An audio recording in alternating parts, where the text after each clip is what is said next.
자, 안녕하세요. 여러분들과 1년 동안 국어 수업을 하게 될 윤상호 선생님입니다.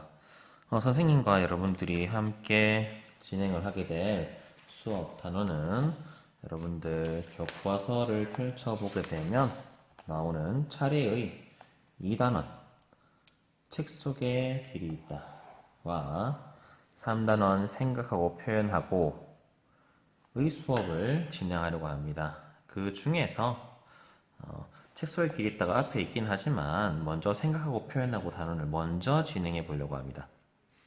자, 선생님 수업을 진행하는 방식은 현 상황이 온라인으로 수업을 진행할 수밖에 없기 때문에 이런 식으로 필요하다고 생각되는 경우에 교과서를 놓고 교과서에다가 필기를 하면서 설명을 해나가는 방식으로 수업을 하려고 합니다.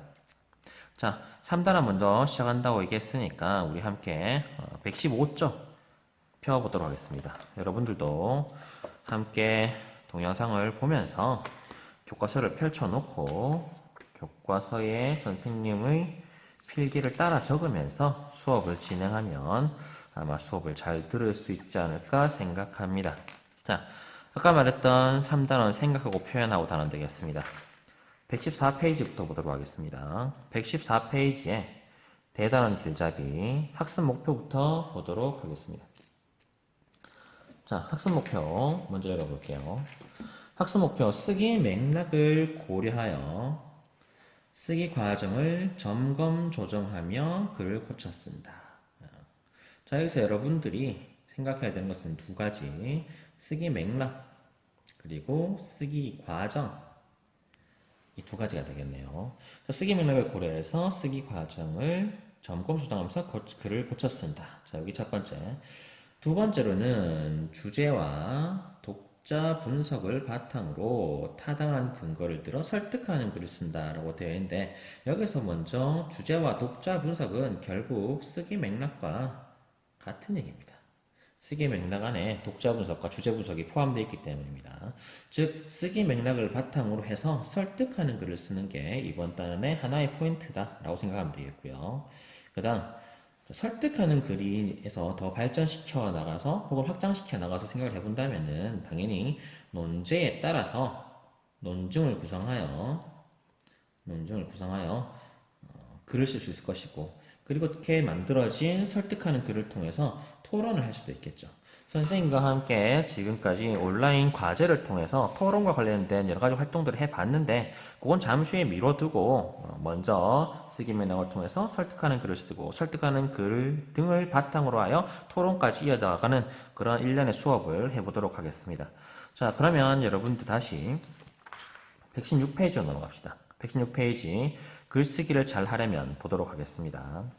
자, 글쓰기를 잘 하면서 이 부분은 그냥 넘어가도 될 것 같고 116페이지 밑에 나와 있는 이 단원에서는 이렇게 배웁니다. 같이 보도록 하겠습니다. 자, 이렇게 적혀 있죠. 쓰기 맥락을 고려하여 쓰기 과정을 점검 조정하며 글쓰기 계획을 세운 후 자료를 수집하고 선별한다 라고 되어 있습니다. 자, 여러분들 글을 쓰는 것은 그냥 무작정 종이에다가 펜 들고 글자를 적어 나가는 과정을 넘어서서 일련의 사고의 과정 혹은 정해진 절차 이런 것들을 따라가는 것도 글을 쓰는 좋은 방법이 될 수 있습니다. 이 글에서 제시하고 있는 글쓰기 방법은 일련의 절차를 따라서 글을 쓰는 것을 여러분들한테 전달해 주고 있는데 어떠한 절차가 있는지를 본다면은 자, 117페이지부터 그 절차에 따라서 글을 써 나가는 혹은 글이 완성되어 가는 과정을 보여주고 있습니다. 어떤 과정이 제시되었는지 여러분들 한번 간략하게 117페이지에서부터 확인만 해보겠습니다.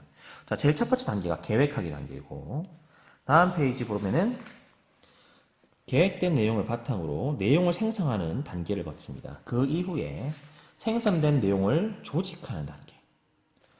그 이후에 조직된 내용을 표현하는 단계와 표현된 내용을 고쳐 쓰는 단계. 이러한 일련의 과정을 거쳐서 글이 완성되어 간다라고 보고 그러한 과정들을 여러분들한테 안내하고 있는 거죠. 자, 여기도 마찬가지입니다. 다시 116페이지로 돌아와서 아래쪽 부분에 3개의 박스를 다시 읽어보겠습니다. 쓰기 맥락을 고려하여 쓰기 과정을 점검 조정하여 글쓰기 계획을 세운 후 방금 전에 봤던 단어가 다시 나옵니다. 뭐가 나와 있죠? 계획이 나와 있습니다. 첫 번째 단계였죠. 글쓰기 첫 번째 단계, 계획 세우기. 그 다음 보겠습니다. 계획을 세운 후 자료를 수집하고 선별한다. 이것도 마찬가지로 여러분들이 한번 봤던 내용입니다. 어떤 내용이었죠? 아까 봤던 내용 생성하기 단계. 자, 적어두겠습니다. 내용 생성. 자, 그러면 내용이 생성됐으니까 그 다음에 무슨 단계가 나올까요? 자, 좀 전에 설명했듯이 당연히 내용 조직 단계가 나오게 됩니다. 다시 볼까요? 선별한 자료를 효과적으로 조직하여, 그렇죠? 조직하는 단계가 나옵니다. 세 번째 글쓰기 단계가 나오네요. 조직하는 단계. 조직하기 단계가 나오면 그 다음에 뭐가 나올까요? 당연히 표현하기 단계가 나오고, 네 번째 단계. 쓰기 맥락을 고려해서 고쳐 쓰기 단계. 다섯 번째 단계가 나옵니다. 자, 선생님 여기에 숫자로 표현했던 1, 2, 3, 4, 5의 단계는 무엇의 순서입니까? 자, 장문의 과정인 거죠. 이렇게 장문의 과정을 5개의 단계, 계획하기, 내용 생성 단계, 조직 단계, 표현 단계, 고쳐 쓰기 단계로 여러분들이 생각하면 되겠습니다. 자, 여러분들이 이 단원을 수행하면서 글을 점점 써나가야 할 텐데, 그러면 어떤 단계로 쓴다? 방금 여러분들이 봤던 장문의 5가지 단계를 거쳐서 글을 쓴다 라고 생각을 하면서 글을 작성해 나가면은 아마 장문하는데 큰 도움이 될 것 같습니다. 자, 그러면은 오늘은 이 장문의 단계를 공부하는 것이 아니라 이 장문의 첫 번째 단계 한번 볼까요? 127페이지. 계획하기 단계에 이런 단어가 나옵니다. 주제, 목적, 독자, 매체와 같은 쓰기 맥락을 고려해서 글쓰기 계획을 세운다 라고 되어 있는데, 자, 오늘은 글쓰기 계획 단계를 공부한다기보다는 이 쓰기 맥락이라는 게 무엇인가, 글쓰기 계획 단계에서 고려하고 분석해야 될 쓰기 맥락이란 무엇인가에 대해서만 보도록 하겠습니다. 그 이후에 뭐 계획하기, 내용 생성하기, 조직하기, 표현하기, 고쳐쓰기는 다음 시간에 보도록 하고, 오늘은 한 가지만 쓰기 맥락이 무엇인지만 보도록 하겠습니다. 자, 그래서 교과서는 잠시 덮어두겠습니다. 자, 선생님이 리로스쿨에 첨부 파일로 올린 파일이 하나 있습니다. 자, 이 파일을 보면은 선생님이 개념을 정리해 두었죠. 무엇에 대한 개념? 예고했듯이 쓰기 맥락에 대한 개념을 정리하였습니다. 자, 쓰기 맥락이란 무엇인지 보도록 하겠습니다. 쓰기 맥락이란 주제, 목적, 독자, 매체. 크게 이 네 가지를 쓰기의 맥락을 구성하는 네 가지 요소라고 볼 수가 있습니다. 자, 이 네 가지 요소들은 글을 쓰는 과정에 직접적으로 영향을 미칩니다. 따라서 이 네 가지 요소가 어떠한가에 따라서 글이 크게 달라질 수가 있는 것이죠. 글이 크게 달라질 수 있다는 소리는 글을 쓰기 이전 단계, 그러니까 계획하기 단계에서 이 네 가지를 정확하게 파악하고 이 네 가지를 잘 결정해야 내가 원하는 글, 효과적인 글, 잘 쓰여진 글을 만들 수 있다는 얘기이기도 합니다. 자, 다시 그러면은 이 네 가지 쓰기 맥락, 주제, 목적, 독자, 매체 중에서 이 주제라는 것이 어떤 의미를 가지고 있고 어떤 특징이 있고 주제와 관련해서 우리가 글을 쓰기 위해 무엇을 점검해야 될지 보도록 하겠습니다. 첫 번째, 주제의 의미 보겠습니다. 자, 주제의 의미는 글을 통해 전달하고자 하는 핵심 내용을 주제라고 이야기합니다. 자, 어떤 핵심 내용들이 있을까요? 내가 교복에 관한 얘기를 써보고 싶다. 혹은 지금 한창 뜨거운 이슈가 되고 있는 온라인 수업에 대해서 써보고 싶다. 뭐 이런 것들이 글의 주제가 되겠죠. 특징 보도록 하겠습니다. 주제에 대한 글쓴이의 태도에 따라 글의 전개 방식이나 내용이 달라질 수 있습니다. 당연히 주제에 따라 전개 방식과 내용이 달라지겠죠. 연애에 관련된 글의 내용과 온라인 수업에 관련된 글의 내용이 같을 수는 없습니다. 당연히 달라지는 겁니다. 자, 그러면은 주제와 관련해서 무엇을 점검해야 될까요? 이런 것들을 점검하겠죠. 무엇에 대해서 쓰는가? 주제에 대해 나는 어떤 입장인가?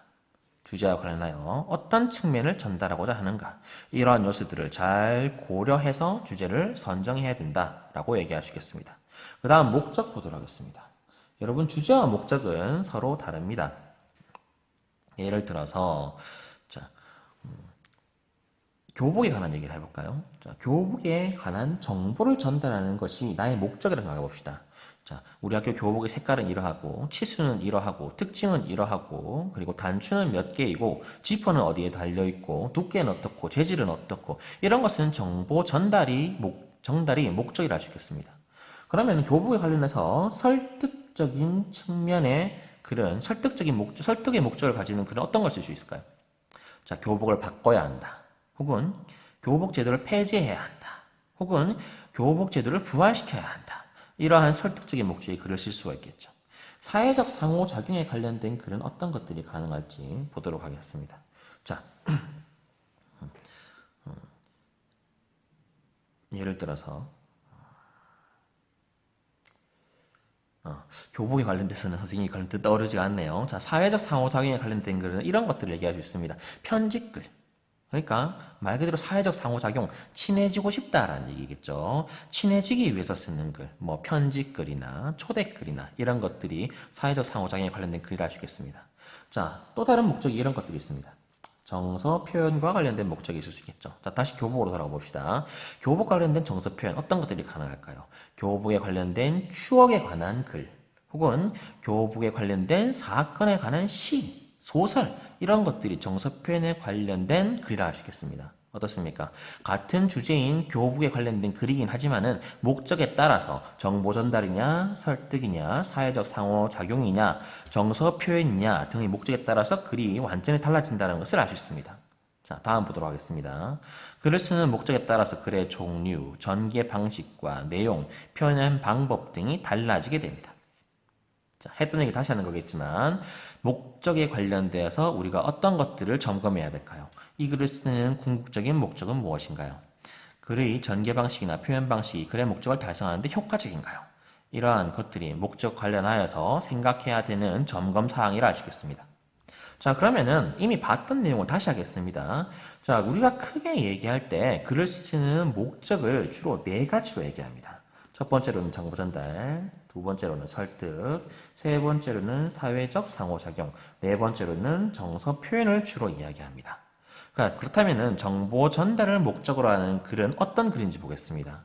정보 전달의 목적의 글은 어떤 정보나 사실을 독자에게 알리고 이해를 돕기 위한 목적의 글이라 할 수 있고, 주로 설명문, 안내문, 보고서, 계획서, 기사문 등이 정보 전달의 글이라 할 수 있습니다. 설득을 목적으로 하는 글은 어떠한 쟁점이나 관점을 선택하고 실천 등과 관련하여 독자의 신념이나 가치관, 행위에 변화를 주기 위한 목적의 글이라 할 수 있습니다. 연설문, 논설문, 사설, 칼럼 등이 해당한다 할 수 있겠죠. 사회적 상호작용을 목적으로 하는 글은 어떤 것들인지 보겠습니다. 독자와 관계를 맺고 유지, 발전시키기 위한 목적의 글, 다시 말해서 어떤 글? 친해지기 위한 글. 이 사회적 상호작용과 관련된 글이라 할 수 있겠습니다. 편집글, 초대글이 친해지기 위한 글이라 할 수 있죠. 식사문은 여러분들이 밥 먹으면서 하는 글이 아니라 흔하게 얘기하자면은 결혼식 때 주례 선생님께서 신랑 신부를 위해서 축복하는 이야기 해주시는 거 들어본 적 있습니까? 그런 주례사 같은 것들이 식사문이라 이야기할 수 있습니다. 이런 행사를 앞두고 행사를 대표하는 사람, 혹은 행사에 온 손님, 혹은 어떠한 그 행사를 주관하는 사람이 행사를 앞두고 앞에 나가서 발표하는 글 등을 식사문이라고 합니다. 어쨌건 이러한 것들이 모두 어떠한 글? 사회적 상호작용에 관련된 글이라 할 수 있습니다. 다음 네 번째 글의 목적, 정서 표현 보겠습니다. 글쓴이의 감정, 기분, 느낌 등을 진솔하게 표현하고 환기하기 위한 목적의 글을 정서 표현의 목적을 둔 글이라 할 수 있습니다. 주로 일기, 기행문, 감상문, 시, 수필 등이 정서를 표현하는 글이라고 이야기할 수 있겠습니다.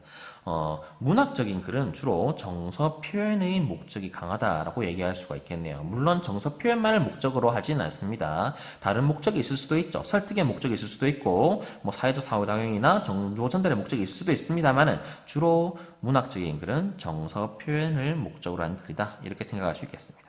자, 그러면 이미 우리가 쓰기 맥락 중에 두 가지, 주제와 목적 두 가지를 살펴봤네요. 세 번째 쓰기 맥락 보겠습니다. 독자 보도록 할게요.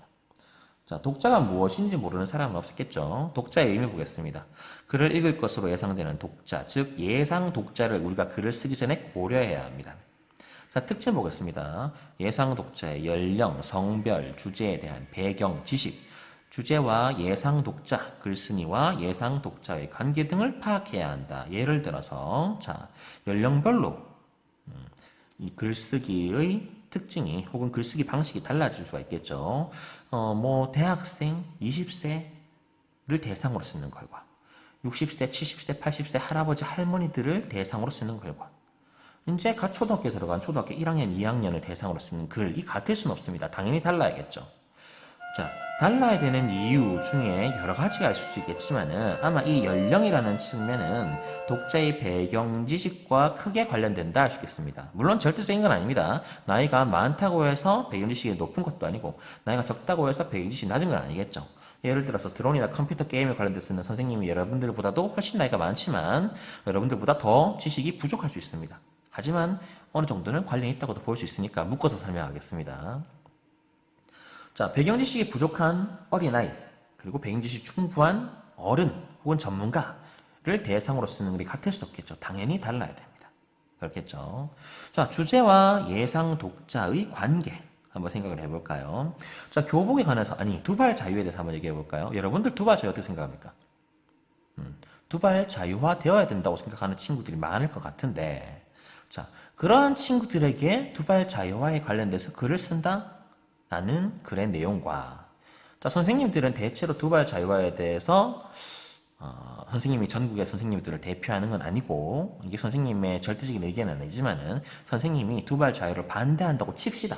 자, 그러면은 그런 선생님에게 쓰는 글, 두발 자유화에 찬성하는 친구들에게 쓰는 글이 같을 수가 없겠죠. 당연히 달라져야 됩니다. 독자들이 그 사안에 대해서 어떤 생각을 가지고 있는지 고려해 본다면은 그 사안에 맞춰서 독자들의 생각에 맞춰서 글의 내용이 달라져야겠죠. 자, 비슷한 얘기 해보겠습니다. 글쓴이와 예상 독자의 관계를 파악해 보겠습니다. 보통 나와 친한 차이에게 글을 씁니다. 그러면 글을 편하게 써도 됩니다. 그죠? 친구야, 안녕. 오랜만이야. 반가워. 자, 우리 뭐 언제 한번 만날까? 다 오랜만에 다시 만나게 돼서 굉장히 설레. 이런 식으로 편집글을 쓸 수도 있을 겁니다. 그런데 선생님이 그런 식의 내용을 교장 선생님이나 아니면 어디 뭐 대통령이나 그런 분한테 쓸 수는 없습니다. 왜냐하면 선생님과 그 예상 독자의 관계가 완전히 다르기 때문이죠. 자, 이런 식으로 독자가 가지는 특성에 따라서 글쓰기가 달라집니다. 다시 이어서 보겠습니다. 자, 독자와 관련해서 어떤 부분들을 점검해야 될까요? 자, 글의 내용이 독자의 수준에 맞는가? 독자가 흥미 있어 할 내용인가? 독자의 가치관에 부합하는 내용인가? 독자의 기존 입장은 어떠한가? 이러한 요소들을 고려하여서 글을 써야 할 겁니다. 자, 마지막으로 매체 보겠습니다. 자, 매체의 의미 한번 보도록 하겠습니다. 매체의 의미는 글을 표현하고 독자에게 전달하는 매체가 되겠죠. 자, 예전에는 굉장히 쉬웠습니다. 조선시대에. 글을 전달하는 매체, 뭐밖에 없었죠? 종이, 책, 그러한 수기 매체. 그러한 일방향적 구조의 매체밖에 없었을 겁니다. 자, 그러다가 이제 뭐 금속활자가 개발되고 뭐 인쇄 기술이 발달함에 따라서 책들이 쏟아져 나오게 되죠. 혹은 책 말고도 인쇄된 게 뭐가 있죠? 신문 같은 매체들이 또 쏟아지게 됩니다. 그러한 인쇄 매체의 발달. 하지만 인쇄 매체도 일방향적인 구조를 하겠습니다. 자, 일방향적 구조가 무엇인지는 잠시 후에 추가 설명하겠습니다. 그러다가 이제 20세기 후반에 이르러서 인터넷 매체가 크게 발달하기 시작합니다. 인터넷 매체 같은 경우에는 수기 매체, 인쇄 매체와는 상당히 다르죠. 동영상 같은 것도 실을 수 있고 사진 같은 것도 자유롭게 실을 수 있고 수정도 굉장히 용이합니다. 특히 인터넷 매체 같은 경우에는 독자들의 반응을 볼 수 있고 독자들의 반응을 즉각적으로 반영할 수도 있고 독자들과 작가가 소통하기도 하죠. 그러한 양방향적 구조의 매체가 인터넷 매체라겠습니다. 자, 설명은 안 했지만 일방향적 구조의 매체와 양방향적 구조의 매체가 어떤 차이가 있는지 좀 감이 오죠. 일방향적 구조의 매체는 대체로 글을 쓰는 작가가 독자에게 하고 싶은 말을 일방적으로 전달하는 게 일방향적 구조의 매체. 양방향적 구조의 매체라고 한다면 여러분들이 인터넷 게시판, 뭐 카페, 커뮤니티, 어떠한 포럼 등에서 쓰는 글 등을 양방향적 구조로 할 수 있습니다. 그러면 어떻습니까? 여러분들이 글을 쓰고 혹은 상대방이 글을 쓰고 그 밑에 댓글을 달거나 대화하는 형식으로 글이 고쳐지거나 혹은 글에 대한 피드백을 줄 수가 있겠죠. 그러한 글의 구조를 매체의 구조를 양방향적 구조라고 합니다. 자, 이렇게 매체의 종류를 수기 매체, 인쇄 매체, 인터넷 매체 또는 일방향적 구조의 매체와 양방향적 구조의 매체로 나눠보았습니다. 이러한 매체들에 따라서 글쓴이가 보조적으로 활용할 수 있는 자료의 종류가 달라집니다. 자, 수기 자료 같은 경우에는 손으로 써야 되니까 뭐 기껏 해봐야 그림 정도, 사진 정도 아닐까요? 인쇄 매체 같은 경우에는 뭐 사진이나 도표나 뭐 이런 것들 충분히 잘 활용할 수 있을 것 같습니다. 물론 뭐 도표나 그래프, 인쇄 매체, 수기 매체 모두 활용할 수 있습니다. 인터넷 매체 같은 경우에도 아까 말했던 도표, 그래프, 사진 모두 다 활용할 수 있습니다. 하지만 동영상 자료를 생각해보죠. 동영상 자료 같은 경우에 혹은 하이퍼링크 생각해 보겠습니다. 하이퍼링크나 동영상 자료 같은 것들 수기나 인쇄 매체에서 활용하기가 굉장히 어려울 겁니다. 그렇죠. 인쇄 매체에 동영상을 실을 수는 없으니까요. 그렇게 매체의 종류에 따라서 글쓴이가 보조적으로 활용할 수 있는 자료의 종류가 달라집니다. 그리고 방금 말했다시피 매체에 따라서 글쓴이와 독자의 소통 구조가 달라질 수밖에 없습니다. 이러한 특징들이 있기 때문에 이러한 매체 역시 잘 고려하여서 글을 써야 할 겁니다. 자, 했던 얘기 다시 해보겠습니다. 매체에 따라서 우리가 글을 쓸 때 어떤 것들을 점검해 봐야 될까요? 효과적으로 내용을 전달하기 위해 활용할 수 있는 보자료는 무엇이 있는가? 독자에게 전달되기 전에 고쳐 쓸 수 있는 기회가 있는가? 독자의 반응을 확인할 수 있는가? 등을 고려해 보면서 글을 써야 할 겁니다. 자, 오늘 하고자 하고 있던 얘기는 선생님이 다 했습니다. 쓰기 맥락을 공부하고자 했었죠. 정리해 보겠습니다. 쓰기 맥락은 주로 네 가지가 있습니다. 주제, 목적, 독자, 매체를 우리가 주로 쓰기 맥락을 구성하는 요소다라고 이야기합니다.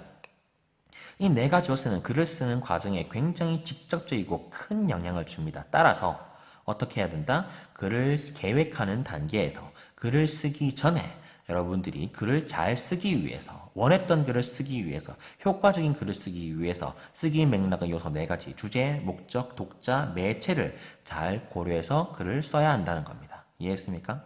자, 이러한 쓰기 맥락을 잘 고려하는 것이 선생님이 좀 전에 얘기했던 글을 쓰는 과정의 첫 번째 단계, 계획하기 단계의 핵심이라 할 수 있습니다. 그 계획하기 단계에서 쓰기 맥락을 잘 고려해야 하기 때문에 오늘은 쓰기 맥락의 네 가지 요소에 대해서 알아보았습니다. 자, 수업 내용은 여기까지 하기로 하고요. 선생님이 리로스클에 과제를 올려놓을 겁니다. 오늘 들었던 수업 내용을 바탕으로 과제를 수행하도록 하고요. 앞으로 이런 식으로 수업을 진행할까 합니다. 만약에 선생님 수업에 뭐 건의사항이나 질문이 있다면은 선생님이 카카오톡 단톡방을 개설해 놨으니까 그 단톡방을 통해서 여러분들이 질문을 해주면 대답하기 굉장히 좋을 것 같습니다. 그런 방식으로 질문을 해주면은 선생님이 최대한 빠르게 상세하게 응답해 주도록 하겠습니다. 일단 오늘 수업 여기까지 하고요. 이번 주 내에 자료를 하나 더 올리도록 하겠습니다. 앞으로 첫 수업이었는데 앞으로 이런 식으로 수업을 잘 진행됐으면 좋겠어요. 선생님도 처음 해보는 거라서 얼마나 잘 될지 좀 확신이 없습니다만은 이제 처음이니까 점점 발전시켜 나가보도록 하겠습니다. 자, 이상으로 첫 번째 국어 수업 마치겠습니다. 국어 선생님 윤상호였습니다. 끝내겠습니다.